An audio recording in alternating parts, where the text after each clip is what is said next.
ഉരുളക്കിഴങ്ങ് കബാബ്. ഉരുളക്കിഴങ്ങ് നന്നായി കഴുകി ചെറുതായിട്ട് അരിഞ്ഞ് വെള്ളമൊഴിച്ച് ഒരു 10 മിനിറ്റ് വേവിക്കുക. അതിനുശേഷം കബാബ് മസാല,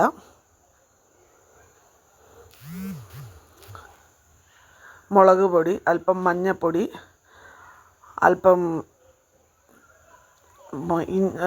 ഇഞ്ചി വെളുത്തുള്ളി പേസ്റ്റ്, അതേപോലെ തന്നെ ചിക്കൻ മസാല ഇട്ട് നല്ലതായിട്ട് മിക്സ് ചെയ്യണം. അല്പം വെള്ളവും ചേർത്തിട്ട് നല്ലതായിട്ട് മിക്സ് ചെയ്യുക.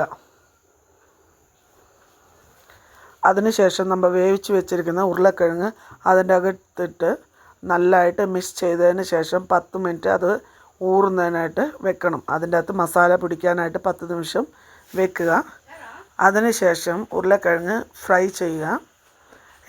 ചട്ടി ചൂടായി എണ്ണയൊഴിച്ച് അതിനെ ഫ്രൈ ചെയ്ത് എടുക്കുക. നല്ല ടേസ്റ്റായിട്ടുള്ള ഉരുളക്കിഴങ്ങ് കബാബാണിത്. നിങ്ങൾക്ക് ഇതിഷ്ടമായെന്നുണ്ടെങ്കിൽ നിങ്ങൾ ഇതേപോലെ ഒന്ന് ചെയ്തു നോക്കുക.